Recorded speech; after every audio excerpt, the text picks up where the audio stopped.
Ons leef vandag in 'n tyd waar mense baie besig is en daarom baie keer baie haastig dinge wil doen. Ongelukkig word dit ook soms toegepas op die reis van disippelskap en mense wil sommer vinnig leer hoe om 'n disipel te wees. In disippelskap gaan dit egter nie oor die bekom van inligting nie, maar dit gaan daaroor om iemand, naamlik God self, te leer ken. En op hierdie reis van die wese van disippelskap wil ons jou begelei hoe jy in 'n verhouding met God kan leef, waar jy hom leer ken op 'n manier dat dit jou hele lewe transformeer. Dis 'n reis waarmee jy gaan op met God en jy leer hom ken en jy leer jouself ken en jy leer hoe God jou sien as 'n heilige en nie as 'n sondaar nie. One of the best things that I've learned through it is doing the My Child exercise. That really personalized relationship with God for me, because I've always put God very much over there as this strict person, just having a go and never happy. And so this My Child has totally changed that for me and my view on God and what He's like and about. My changing point was also my sister Kim. She almost lost her husband in a car accident last year, and she looked at me and she said, "I now know why I did discipleship. It was to prepare me for this." And those words stayed so strong in my mind. I never forgot about that. And I now, last week, had to bury my brother-in-law to another sister, and I can now say those words to other people and say, "I now know why I did discipleship, was to prepare me for the death of my brother-in-law and to walk beside my sister and help her raise her 2 little boys, 8 and 10. Voel dit nou meer soos 'n vriend met wie jy enigiets kan deel en jy kan dit sê en jy kan net eerlik wees en jy hoef nie skuldig te voel daaroor nie. En die lekker deel is eintlik om net te sit en luister na wat hy terug vir jou sê. Ek dink een van die groot goeders is dat ek het God leer ken en ervaar op 'n ander manier, soos van 'n baie formele, rigiede God na baie meer verhoudingsgod wat sag en vriendelik is.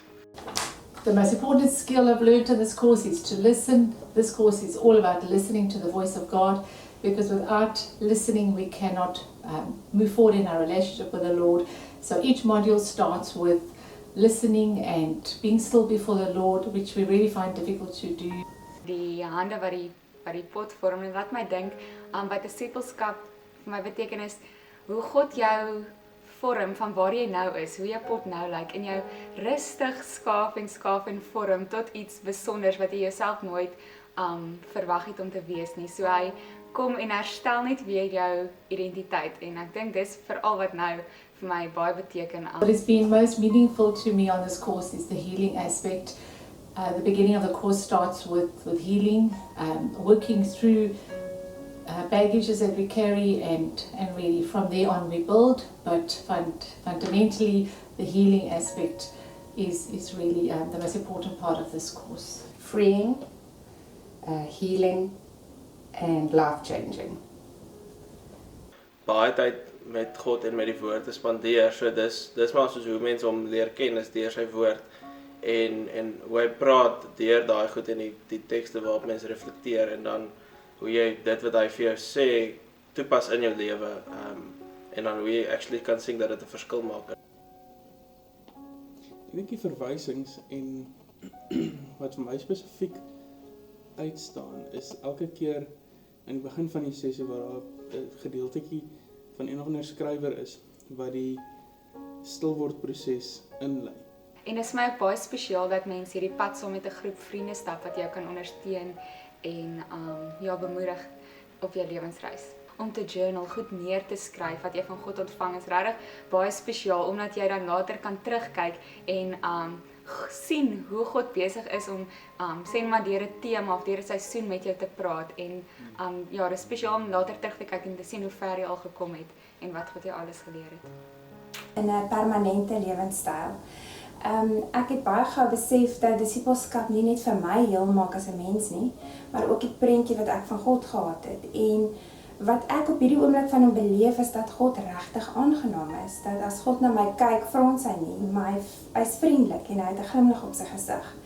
Ek het beleef dat God nie goed uit my hand uitgryp nie. Hy vra nie vir my om goed neer te sit nie. Hy gebruik tyd met my en hy gee my die insig om te sien dat ek nie actually die een is wat die goeders vashou nie, maar dat goeders my vashou. Ek beleef oor en oor dat God my nie in 'n blik wil druk nie. Hy nooi my uit om te proe hoe vryheid smaak en dan smeek hy my eintlik om dit saam met hom te leef. God is baie anders as wat ek gedink het hy is en op my disipelskaproete het hy my net uitgenooi na 'n lewe waar ek regtig begin beleef dat daar lewe in oorvloed is wat uit hom uitkom en deur my vloei.